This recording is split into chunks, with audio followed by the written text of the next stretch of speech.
Good morning बच्चों। तो आज हम करेंगे आपका lecture number 2 of your unit 5 that is surface chemistry.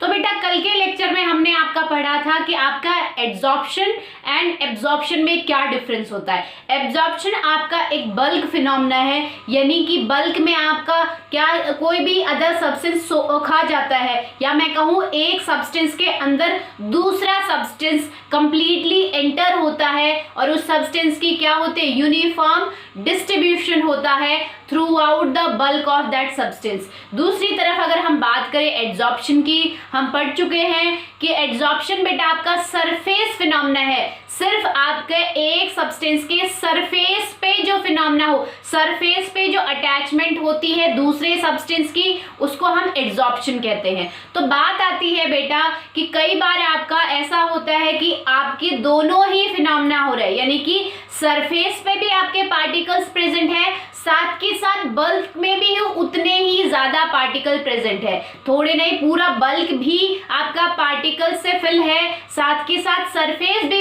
Fully occupied है आपका पार्टिकल से। तो उस केस में हम क्या कहेंगे, उसको एड्जॉर्प्शन कहेंगे या एब्जॉर्प्शन कहेंगे। तो बेटा वहां एक नई टर्म आपकी डिस्कवर होती है, that is known as sorption.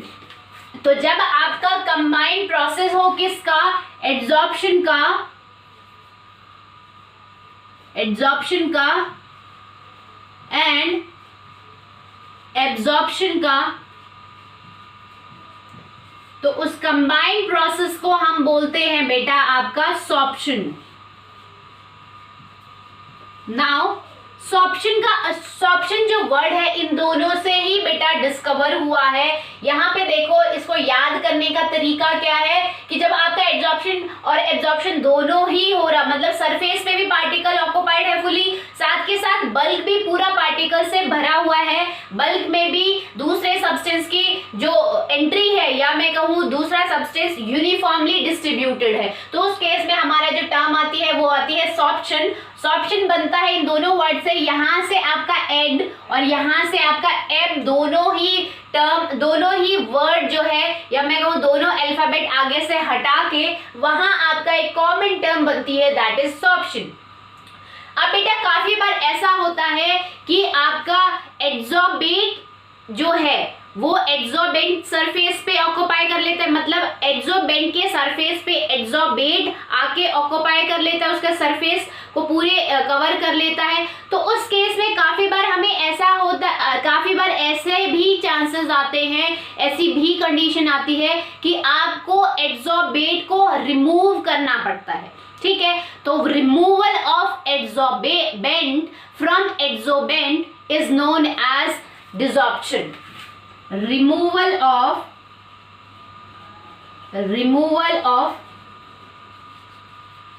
adsorbent from the surface of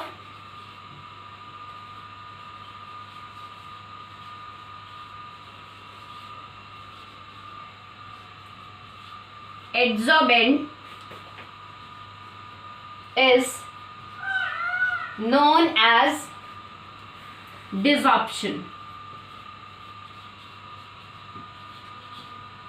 तो बेटा जैसे मान लो, एग्जांपल लो कि आपका ये कोई भी एड्सॉर्बेंट है, इस पे क्या होता है, आपका एड्सॉर्प्शन हो रही है, ये आपका दूसरा सब्सटेंस है, ये आके इसके ऊपर चिपक रहा है, यानी कि मैं कहूँ आके इसके ऊपर डिपॉजिट हो रहा है, यानी कि यहाँ पे क्या हो रहा है, सरफेस फिनोमेना हो रहा है। इस सरफेस पे आपका ये जो सब्सटेंस है आके इसके सरफेस को कवर कर रहा है, ठीक है, दैट इज यहाँ पे एड्सॉर्प्शन हो रहा है। तो जब बेटा अगर आपको ये जो है, जो ये सब एड्सॉर्बेंट है, एड्सॉर्बेंट को जब रिमूव करना होता है, आपको removal of adsorbent from the surface of adsorbent is known as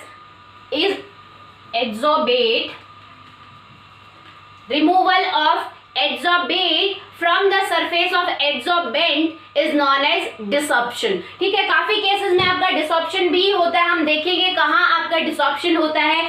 एक और टर्म आती है बेटा एब्जॉर्प्शन से ही रिलेटेड, आपको पता है एब्जॉर्प्शन के आपके दो कंपोनेंट होते हैं, फर्स्ट इज आपका एड्सॉर्बेट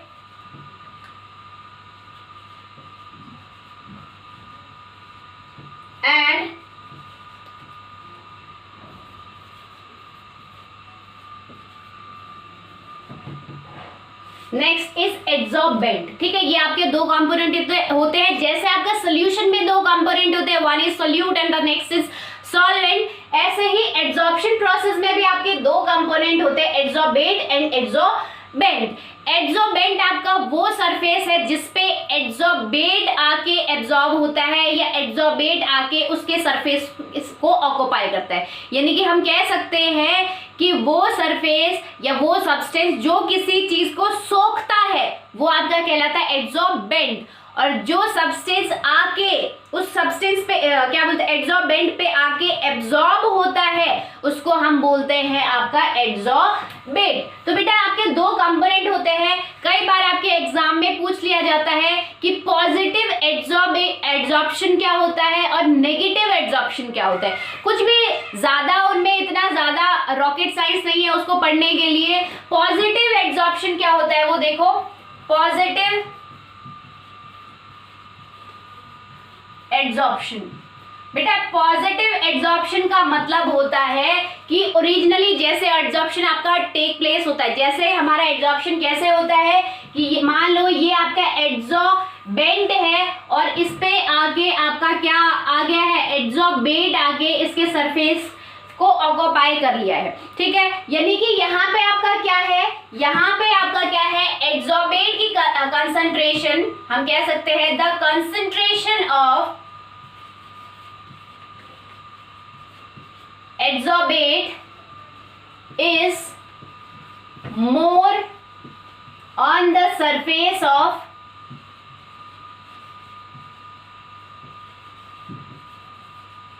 adsorbent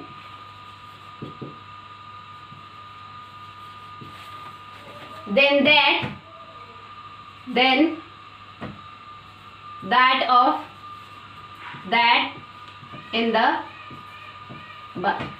ठीक है बेटा, तो यहाँ पे आपका क्या है कि यहाँ पे हमने देखा कि एड्सॉर्बेंट के सरफेस पे एड्सॉर्बेट आपका आके ऑक्युपाई हो रहा है, आके एब्जॉर्ब हो रहा है। तो उस केस में आपका क्या होता है, सरफेस फिनोमेना है, उस केस में आपका क्या होता है कि आपकी एड्सॉर्बेट की कंसंट्रेशन सरफेस पे ज्यादा होती है और बल्क के अंदर कम होती है। उसी फिनोमेना को हम कहते हैं पॉजिटिव एड्सॉर्प्शन। बट काफी एक्सेप्शनल केसेस में आपका क्या होता है, एक और एड्सॉर्प्शन होता है जिसको हम नेगेटिव एड्सॉर्प्शन भी कहते हैं। काफी बार एग्जाम में इससे क्वेश्चन पूछ लिया जाता है कि नेगेटिव एड्सॉर्प्शन क्या होता है। तो बेटा बिल्कुल इसका अपोजिट कि जब आपकी क्या हो, the concentration of adsorbate is more in bulk than that on the surface of adsorbent। ठीक है बेटा, तो जब आपकी कंसंट्रेशन सरफेस पे ज्यादा होगी, एड्सॉर्बेट की कंसंट्रेशन सरफेस पे ज्यादा होगी as compare to the bulk of adsorbent, तब आपकी कहलाएगी पॉजिटिव एड्सॉर्प्शन। और जब आपकी बेटा सरफेस पे कंसंट्रेशन कम होगी किसकी, एड्सॉर्बेट की, और बल्क में जाना शुरू हो जाएगा, बल्क में ज्यादा होगी, तो उस केस में हमारा कहलाता है नेगेटिव एड्सॉर्प्शन। अब बात आती है बेटा सॉर्प्शन की, कि सॉर्प्शन जो है हमें पता है एब्जॉर्प्शन के हमने बहुत सारे एग्जाम्पल कर लिए। जैसे हमने स्पंज का किया था, स्पंज में वाटर इजिली रिटेन हो जाता है या वाटर इजिली एंटर कर जाता है, वो भी एब्जॉर्प्शन का एग्जाम्पल है। उसके बाद हमने एब्जॉर्प्शन का एग्जाम्पल किया था कि आप किसी भी सरफेस फिनोमेना का एब्जॉर्प्शन कह सकते हो। जैसे बोर्ड पे चौक से लिखते हैं तो बोर्ड एक सब्सटेंस है, चौक एक सब्सटेंस है, तो वो क्या हो रहा है, चौक जो है उसके सरफेस पे सिर्फ फिनोमेना कर रहा है, उसके सरफेस पे उसकी एंट्री हो रही है। अगर आप रब करना चाहते हो तो इजिली रिमूव कर सकते हो, बल्क में बोर्ड के अंदर नहीं जा रहा है आपका चौक पार्टिकल्स, तो वहां आपका क्या है, सरफेस फिनोमेना है, दैट इज एब्जॉर्प्शन। एक और एग्जाम्पल है बेटा, आपने सिलिकॉन बैग्स देखे होंगे। सिलिकॉन बैग जो नॉर्मली आपके लैपटॉप बैग खरीदते हो या फिर मैं कहूँ आप कोई और इलेक्ट्रॉनिक्स यूटेंसिल खरीदते हो, उसमें भी आपका मिलता है। काफी बार आप जैसे कि आप वाटर बॉटल खरीदते हो या थर्मस खरीदते हो तो उसमें भी आपके ऐसे बैग्स होते हैं, ठीक है, ऐसे पाउचेस होते हैं जिनमें आप अगर कभी ओपन करके देखोगे तो बिल्कुल ग्लास की छोटी छोटी बॉल्स टाइप की क्रिस्टल्स होते हैं। बेटा वो क्या होते हैं, सिलिकॉन क्रिस्टल्स होते हैं। वो क्या करते हैं, जितना भी मॉइस्चर प्रेजेंट है वो उसको एब्जॉर्ब कर लेते हैं अपने सरफेस पे। तो जैसे आपके लैपटॉप बैग में भी वो आपके सिलिकॉन पाउच आते हैं, वो क्या करते हैं बेटा, वो जितना भी आपके उस लैपटॉप में थोड़ा बहुत मॉइस्चर प्रेजेंट है जो कि इलेक्ट्रॉनिक अप्लायंस को खराब कर सकता है, उसको अपने सरफेस पे एब्जॉर्ब कर लेते हैं। ऐसे ही थर्मस में जो आपके यही सिलिकॉन बैग्स आते हैं, ये क्या करते हैं बेटा, इनमें जो क्रिस्टल है सिलिकॉन के वो क्या करते हैं, थर्मस में जो थोड़ा बहुत मॉइस्चर कंटेंट प्रेजेंट है उसको अपने सरफेस पे क्या करते हैं, एब्जॉर्ब कर लेते हैं। तो वहां पे भी आपका एब्जॉर्प्शन प्रोसेस होता है। नेक्स्ट बात आती है तो सॉर्प्शन कहाँ होता है, मतलब ऐसा कोई एग्जाम्पल जहां पे एब्जॉर्प्शन भी हो रहा हो और एब्जॉर्प्शन भी हो रहा हो। तो बेटा आपने काफी बार देखा होगा कि आपकी मदर जो है आपके दुपट्टा डाई करवाने जाते हैं या फिर कोई फैब्रिक क्लॉथ डाई करवाने जाती है, तो वहां डाई करते टाइम वो डाई शॉपकीपर क्या करता है कि जो डाई से उसने यूटेंसिल फिल किया है, डाई जो बनाई है यूटेंसिल में, किसी कंटेनर में जो डाई बनाई उसमें वो क्या करता है, आपका फैब्रिक को डिप करता है। डिप करने से आपका क्या होता है, वो जो कलर है बेटा, कलर सरफेस पे तो आता है, दुपट्टे के ऊपर वो कलर तो शो होता है, साथ के साथ वो पूरा कलर उस फैब्रिक के अंदर भी एंटर हो जाता है, अंदर भी घुस जाता है। दैट मीन्स वहां पे सरफेस फिनोमेना भी हो रहा है और बल्क में भी आपके क्या हो रही है, एब्जॉर्प्शन हो रही है। तो वहां आपका जो प्रोसेस होता है वो होता है सॉर्प्शन, यानी कि जहां आपका सरफेस फिनोमेना भी दिख रहा हो, साथ के साथ आपका बल्क में भी आपके सब्सटेंस एंटर कर रहे हो, उनका यूनिफॉर्म डिस्ट्रीब्यूशन हो, वो प्रोसेस आपका कहलाता है सॉर्प्शन। तो ये तो बात हो गई बेटा सॉर्प्शन की। अब बात आती है आपकी टाइप्स ऑफ एब्जॉर्प्शन कि एब्जॉर्प्शन आपके कितने टाइप्स के होते हैं। देखो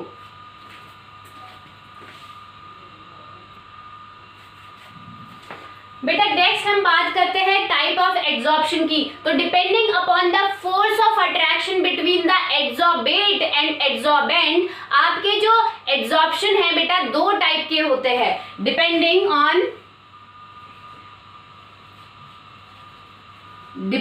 on force of attraction between, बेटा थोड़ा शॉर्ट फॉर्म में लिख रही हूं मैं, force of attraction between absorbent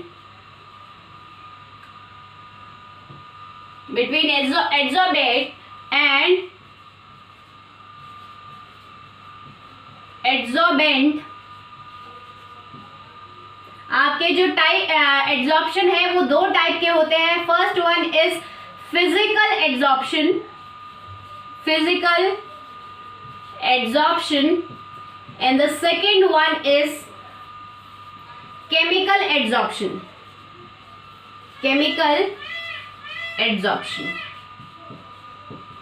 बेटा आपने वंडरवाल फोर्स ऑफ अट्रैक्शन सुना होगा। तो देखो बेटा अगर मैं आपसे एक क्वेश्चन पूछती हूं कि van der Waals force of attraction and covalent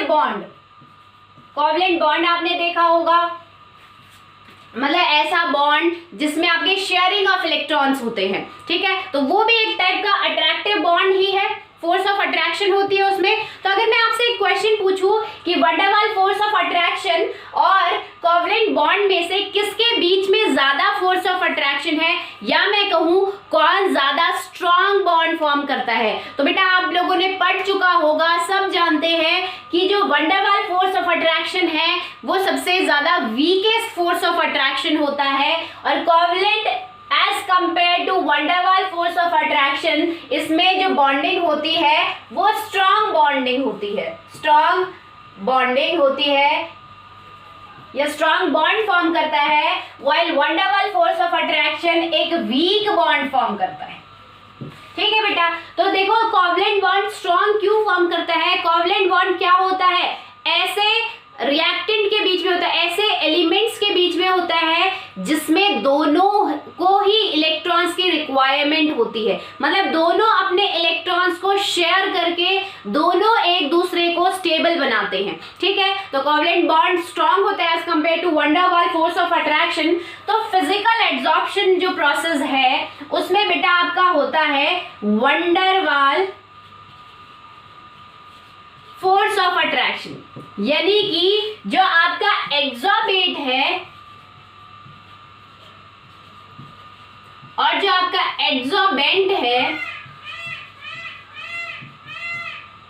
ये आपका एड्सॉर्बेंट है और इसके सरफेस पे जो आपके एड्सॉर्बेट आके एब्जॉर्ब होता है, उन दोनों के बीच में जो फोर्स ऑफ अट्रैक्शन है, जो एक दूसरे से अटैचमेंट है, अट्रैक्टिव फोर्स है, वो बहुत कम है, बहुत वीक है, जिसको हम कहते हैं wonder Waals force of attraction, ठीक है। यानी कि यहाँ पे सिंपली क्या होता है कि आपका जो एड्सॉर्बेंट है उस पे आपका एड्सॉर्बेट सिंपली आके चिपक जाता है, ठीक है। उनमें कोई ज्यादा फोर्स ऑफ अट्रैक्शन नहीं होती। आप जब चाहो उसको रिवर्सिबल प्रोसेस से उस एड्सॉर्बेट को उसके सरफेस से रिमूव कर सकते हो, ठीक है। बात अगर करें बेटा केमिकल एड्सॉर्प्शन की, तो जैसे नाम से ही पता चल रहा है केमिकल एड्सॉर्प्शन, यानी कि ऐसी एड्सॉर्प्शन किसके बीच में, एड्सॉर्बेट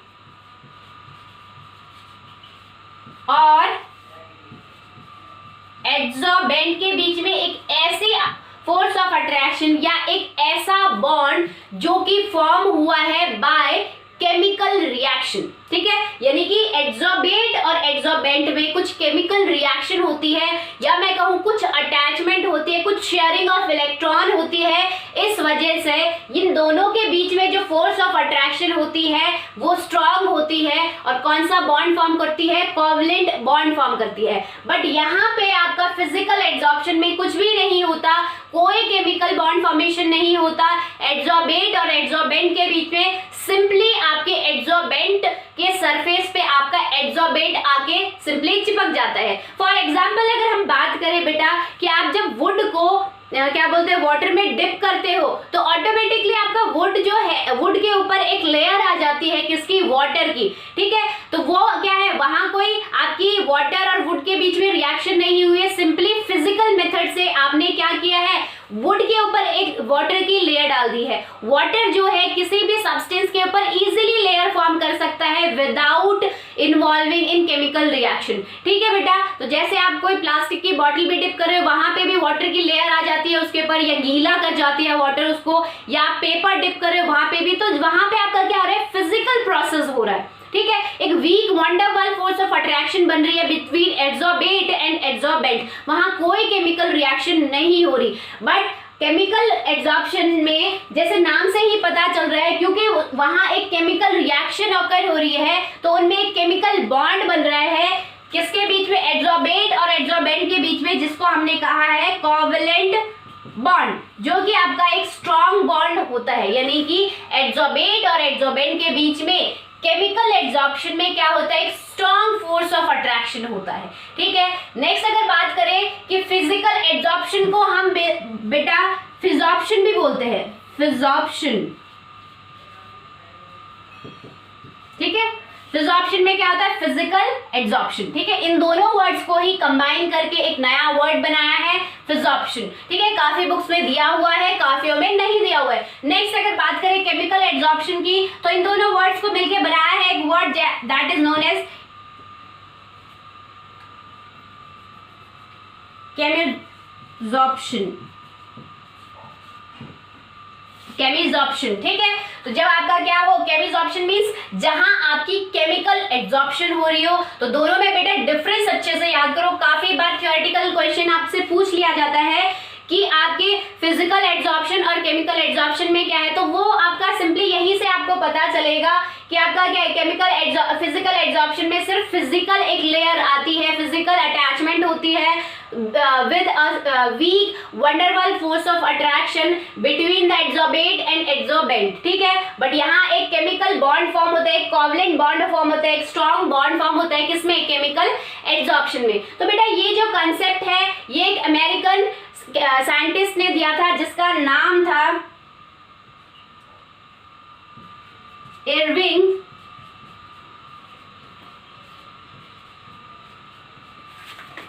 लैंगम्यूर, इरविंग लैंगम्यूर। ठीक है, इसकी हम एक आइसोथर्म भी पढ़ेंगे, आइसोथर्म भी पढ़ेंगे, जो कि बहुत ज्यादा इंपॉर्टेंट है। इसी चैप्टर में, इस यूनिट में हम आगे इसको ब्रीफली पढ़ेंगे कि इरविंग ने कौन सी आइसोथर्म दी थी। ठीक है, तो बेटा आपको फिजिकल एड्सॉर्प्शन और केमिकल एड्सॉर्प्शन क्लियर हुआ।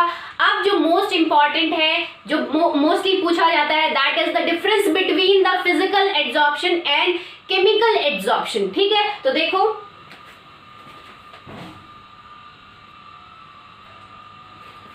तो बेटा अगर हम डिफरेंस की बात करें between physical adsorption and chemical adsorption, तो एक बहुत लंबी लिस्ट आती है। तो बेटा पहला डिफरेंस देखते हैं। देखो, the molecules are attached to the surface simply by van der Waals force. यहाँ पे सिंपली क्या होता है, एड्सॉर्बेंट पे एड्सॉर्बेट चिपकता है। ठीक है, उसमें और वो चिपकता किसकी हेल्प से, with a weak van der Waals force of attraction. ठीक है, बट अगर बात करें केमिकल एड्सॉर्प्शन की, तो मॉलिक्यूल जो है एड्सॉर्बेट के, वो एड्सॉर्बेंट पे किस तरीके से हेल्प करते हैं, by forming a chemical bond. ठीक है बेटा, अब बात आती है, क्योंकि आपके एड्सॉर्बेट और एड्सॉर्बेंट में एक weak van der Waals force of attraction है, इसीलिए ये जो है आपका फिजिकल एड्सॉर्प्शन रिलेटिवली वीक होता है। ठीक है, कभी भी यहाँ से आप डिसॉर्प्शन कर सकते हो, बट इसमें क्या होता है, केमिकल बॉन्ड फॉर्म होता है, कोवलेंट बॉन्ड फॉर्म होता है, इसके वजह से क्या होता है, ये रिलेटिवली स्ट्रांग होता है। अब अगर बात करें नेक्स्ट, तो बेटा नेक्स्ट पढ़ाने से पहले मैं आपको एक टर्म बताना चाहूंगी जो हमारी मिस हो गई थी, दैट इज, यहां लिख देती हूं मैं, heat of adsorption. Heat of adsorption,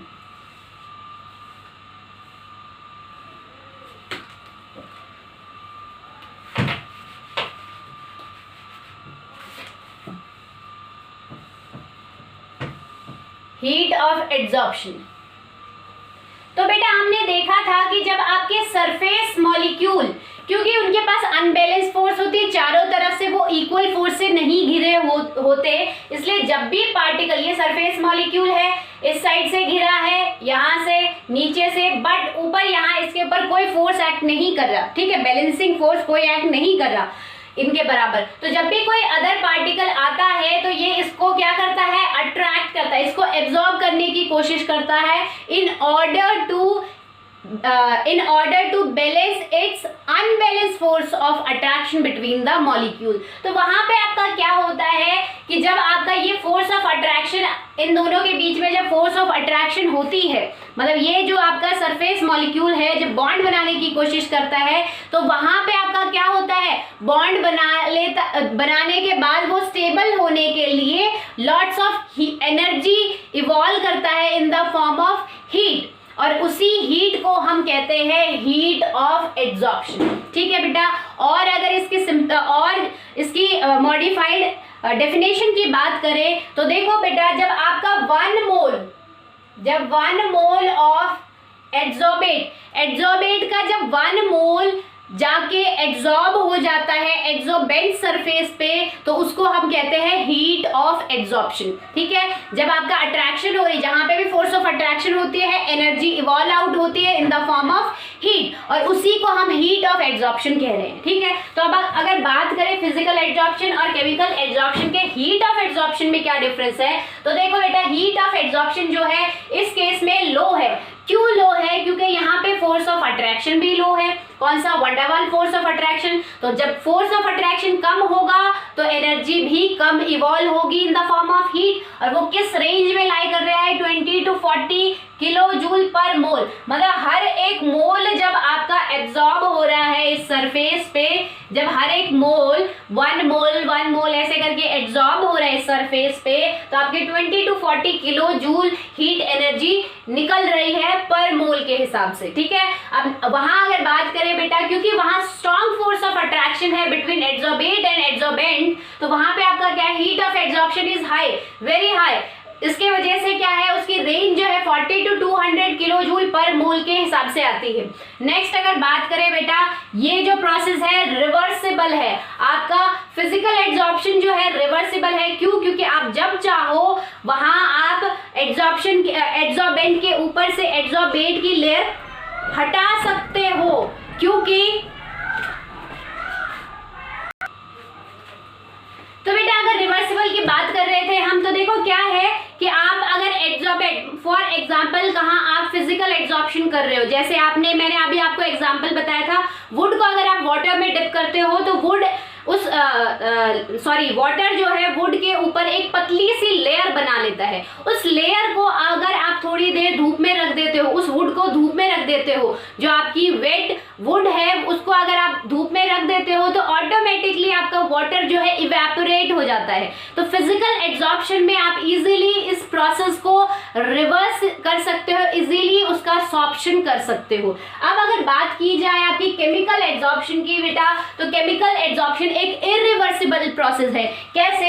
for example हमने कोई ग्रेफाइट लिया है, ग्रेफाइट का कोई टुकड़ा लिया है। जब ग्रेफाइट के टुकड़े को आप एयर के कांटेक्ट में रखते हो तो वहां पे आपका एयर में जो ऑक्सीजन प्रेजेंट है वो क्या करती है, इस ग्रेफाइट के ऊपर एक लेयर बना लेती है, और वो लेयर किसकी बनती है? कार्बन मोनोऑक्साइड की लेयर बनती है। क्यों कार्बन मोनोऑक्साइड की लेयर बनती है बेटा? इस टाइप से जब आपका ग्रेफाइट मॉलिक्यूल और ऑक्सीजन मॉलिक्यूल कांटेक्ट में आते हैं तो वो CO टाइप के मॉलिक्यूल्स बना लेते हैं सरफेस पे।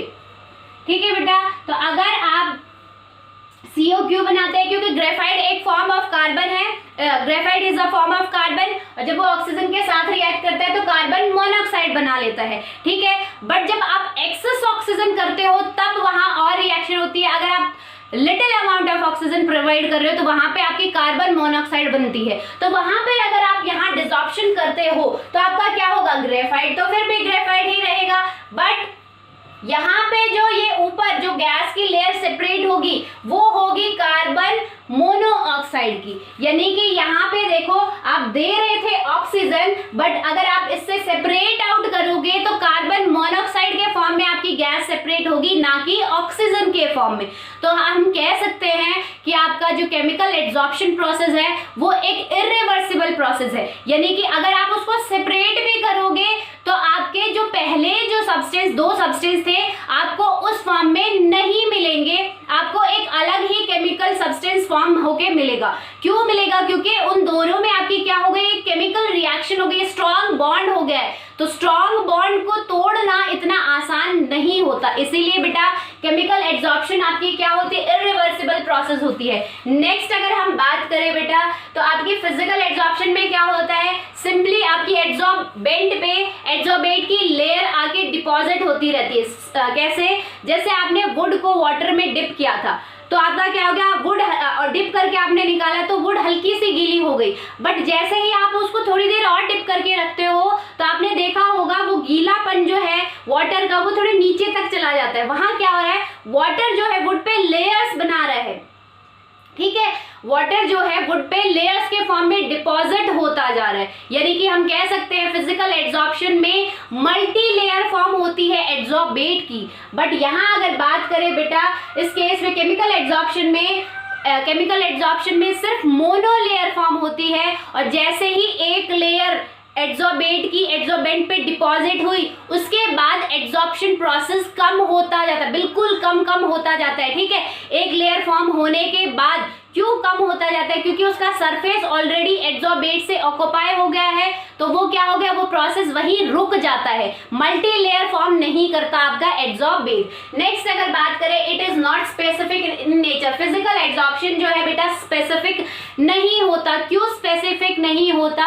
क्योंकि हर सब्सटेंस पे कुछ ना कुछ गैसेस कुछ एक्सटेंट पे एब्जॉर्ब होती हैं, कुछ ज्यादा एब्जॉर्ब होती है, कुछ कम एब्जॉर्ब होती है, बट वहां पे एब्जॉर्प्शन जरूर होता है। तो हम कह सकते हैं फिजिकली सिंपली एब्जॉर्प्शन हो रहा है, वहां कोई केमिकल बॉन्ड फॉर्म नहीं हो रहा गैसेस का, या हम किसी सॉलिड या फिर अगर हम लिक्विड एड्सॉर्बेंट को ले तो ठीक है। तो हर एक गैसेस स्मॉल एक्सटेंट पे हर एक सरफेस पे एब्जॉर्ब हो सकती है। तो हमारा फिजिकल एब्जॉर्प्शन जो है वो एक देखो क्या है, स्पेसिफिक नेचर का नहीं है। यानी कि उस पे ऐसा नहीं है कि स्पेसिफिक गैस ही एब्जॉर्ब हो पाएगी, क्योंकि वहां एक वीक फोर्स ऑफ अट्रैक्शन की वजह से आपकी एब्जॉर्प्शन हो रही है। तो वहां पे हर गैस थोड़ी थोड़ी हर सब्सटेंस पे एब्जॉर्ब होने की कैपेबिलिटी रखती है। नेक्स्ट अगर बात करें बेटा केमिकल एब्जॉर्प्शन की, तो केमिकल एब्जॉर्प्शन स्पेसिफिक है नेचर का। वो केमिकल एब्जॉर्प्शन वही होगा जहां एड्सॉर्बेंट को, या मैं कहूं एड्सॉर्बेंट के पास टेंडेंसी है एड्सॉर्बेट को इजीली ट्रैप करने की, ठीक है, इजीली बॉन्ड फॉर्म करने की। तो एड्सोबेंट जिसके साथ केमिकल बॉन्ड बना सकता है वहां पे ही आपका क्या दिखाएगा, एड्सॉर्प्शन दिखाएगा। यानी कि हम कह सकते हैं कि ये हर सब्सटेंस के साथ केमिकल बॉन्ड फॉर्म नहीं करता, कुछ ही सिलेक्टेड या कुछ स्पेसिफिक सब्सटेंस होते हैं जिनके साथ ये एक केमिकल बॉन्ड फॉर्म करता है। इसीलिए हम कह सकते हैं कि केमिकल एड्सॉर्प्शन जो है स्पेसिफिक होता है in nature, because it occurs only when there is tendency to form chemical bond. जब एड्सोबेंट के पास टेंडेंसी होती है केमिकल बॉन्ड फॉर्म करने की तभी ये ऑकर होता है, ठीक है। नेक्स्ट अगर बात करें बेटा इट ऑकर आपका फिजिकल एड्सॉर्प्शन की, तो फिजिकल एड्सॉर्प्शन क्या है, occur only at low temperature. Low temperature पे ही होता है, क्योंकि अगर आप हाई टेम्परेचर करोगे तो आपकी जो गैसेस जो स्मॉल एक्सटेंट पे आपके एड्सोबेंट पे एड्सॉर्ब हुई है वो क्या होंगी, इवेपोरेट हो जाएंगी, ठीक है। इसीलिए हमारा जो फिजिकल एड्सॉर्प्शन है लो टेम्परेचर पे होता है। जैसे ही आप टेम्परेचर इंक्रीज करते हो वहां सॉर्प्शन होना स्टार्ट हो जाता है, ठीक है ना। बट अगर हम यहाँ बात करें केमिकल एड्सॉर्प्शन की, तो केमिकल एड्सॉर्प्शन जो है हर एक टेम्परेचर पे ऑकर होता है, क्योंकि उसे केमिकल बॉन्ड बनाना है। ऐसा तो है नहीं कि वहां कंडेंसेशन होना चाहिए, ठीक है। तो केमिकल बॉन्ड आपका नॉर्मली रूम टेम्परेचर पे भी बन सकता है, ठीक है। और जब आप टेम्परेचर को it increases with increase in temperature, जैसे ही आप टेम्परेचर को इंक्रीज करते हो जो आपका केमिकल एड्सॉर्प्शन है वो भी इंक्रीज होता है। क्यों इंक्रीज होता है, क्योंकि आपने पढ़ा होगा इससे पहले इलेक्ट्रोकेमिस्ट्री में मैंने आपको एक्टिवेशन एनर्जी का कंसेप्ट पढ़ाया था। तो जब बेटा आप एक्टिवेशन एनर्जी प्रोवाइड करते हो ज्यादा से ज्यादा मॉलिक्यूल्स को, तो क्या होगा, ज्यादा से ज्यादा मॉलिक्यूल्स जब आप ज्यादा टेम्परेचर प्रोवाइड कर रहे हो, यानी कि टेम्परेचर प्रोवाइड कर रहे हो तो मॉलिक्यूल्स की एक्टिवेशन एनर्जी बढ़ती है। वो क्या करते हैं, टेम्परेचर से एनर्जी गेन करते हैं और ज्यादा से ज्यादा मॉलिक्यूल एनर्जी बैरियर को क्रॉस करके प्रोडक्ट में कन्वर्ट होने की कोशिश करते हैं, ठीक है। इसीलिए केमिकल रिएक्शन में या मैं कहूँ केमिकल एड्सॉर्प्शन में आपका जब भी आप टेम्परेचर बढ़ाते हो क्या होगा, ज्यादा मॉलिक्यूल्स की एक्टिवेशन एनर्जी इंक्रीज होगी। एक्टिवेशन एनर्जी इंक्रीज होने से ज्यादा number of molecules energy barrier को क्रॉस करके प्रोडक्ट में कन्वर्ट होंगे। तो हम कह सकते हैं केमिकल एड्सॉर्प्शन जो है किसी भी टेम्परेचर पे हो सकता है। साथ के साथ अगर आप टेम्परेचर इंक्रीज करते हो तो जो केमिकल एड्सॉर्प्शन है वो भी इंक्रीज होता है, ठीक है। अब अगर बात करें एक्टिवेशन का ही पॉइंट देख ले, तो यहाँ पे कोई एक्टिवेशन एनर्जी नहीं चाहिए होती है, क्योंकि ये सिंपली एक आपकी एड्सॉर्बेंट पे एड्सॉर्बेट चिपक रहा है, ठीक है, weak van der Waals force of attraction से। इसमें कोई केमिकल बॉन्डिंग की जरूरत नहीं है, तो एक्टिवेशन एनर्जी का तो यहाँ कोई काम है ही नहीं। बट इस केस में आपको क्या है, हाई एक्टिवेशन एनर्जी चाहिए, क्योंकि जितने ज्यादा मॉलिक्यूल्स की एक्टिवेशन एनर्जी ज्यादा होती जाएगी, मतलब जितने ज्यादा मॉलिक्यूल्स एक्टिवेट होते जाएंगे वो उतने ही प्रोडक्ट में कन्वर्ट होते जाएंगे। नेक्स्ट अगर बात करें बेटा फिजिकल एड्सॉर्प्शन की, तो क्या है, इट इंक्रीजेस विद प्रेशर। जब आप किसी सरफेस पे, मान लो आपने एड्सॉर्बेंट जो लिया है उस पे अगर आप कोई गैस अगर उसके सराउंड में गैस छोड़ रहे हो और उसको क्या करते हो, गैस को कंप्रेस कर रहे हो, किसी प्रेशर से कंप्रेस कर रहे हो, तो क्या होगा, ज्यादा मॉलिक्यूल्स आपके एड्सॉर्बेंट सरफेस से अटैच होने स्टार्ट हो जाएंगे due to increase in pressure.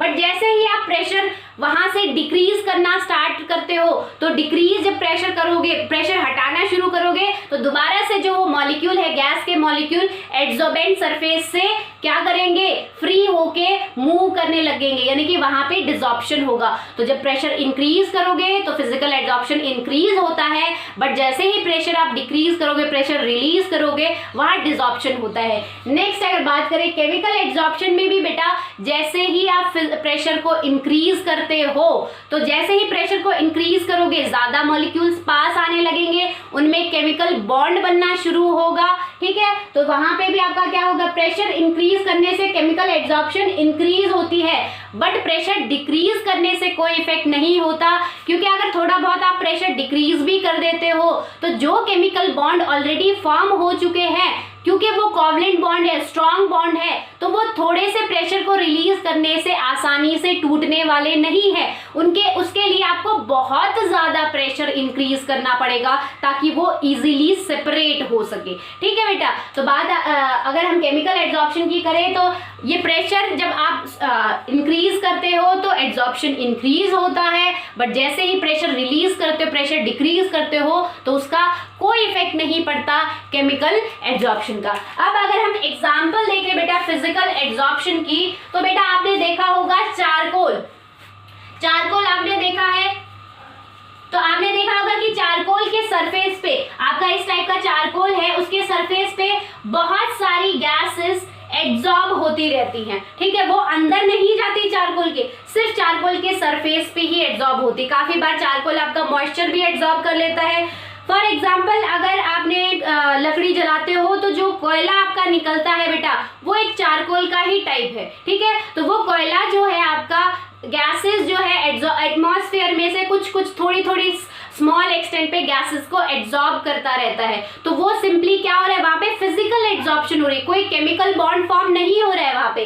But अगर यहाँ हम बात करें केमिकल एब्जॉर्प्शन की, तो आपने देखा होगा कि जो आपकी ऑक्सीजन गैस है, या आपने सुना होगा कि ऑक्सीजन गैस जो है आपकी सिल्वर पे, गोल्ड पे और प्लेटिनम पे, ये जो मेटल है आपके नोबल मेटल्स है, इनके ऊपर इजीली एक ऑक्साइड लेयर फॉर्म कर लेती है। ठीक है, तो यहाँ पे क्या हो रहा है, ऑक्सीजन के और इन नोबल मेटल्स के बीच में एक केमिकल बॉन्ड फॉर्म हो रहा है, और उस केमिकल बॉन्ड फॉर्मेशन से उसके ऊपर एक, उसके सरफेस पे एक ऑक्साइड की लेयर फॉर्म हो रही है, जिसको रिमूव करना इतना आसान नहीं होता। और अगर आप रिमूव भी करोगे तो वो दो जो ओरिजिनली आपने सब्सटेंस लिए थे, इनिशियली सब्सटेंस लिए थे, उनमें डिवाइड नहीं होगा, ऑक्साइड लेयर डिवाइड होगी। ठीक है, नेक्स्ट अगर बात करें बेटा, आपने देखा होगा ये जो अभी मैंने ग्रेफाइट का एग्जांपल बताया था कि ग्रेफाइट पे जब आपकी ऑक्सीजन गैस एब्जॉर्ब होती है तो वो भी एक केमिकल एब्जॉर्प्शन ही है, क्योंकि वहां पे देखो आपका क्या हो रहा है, ग्रेफाइट पे ऑक्सीजन जो है एब्जॉर्ब होके एक प्रोडक्ट बना रही है जिसको हम कार्बन मोनोऑक्साइड कह रहे थे। ठीक है, तो ये आपके एग्जाम्पल है एब्जॉर्प्शन के। तो आई होप आज का कंसेप्ट आपको समझ में आया होगा। That's all for today, thank you.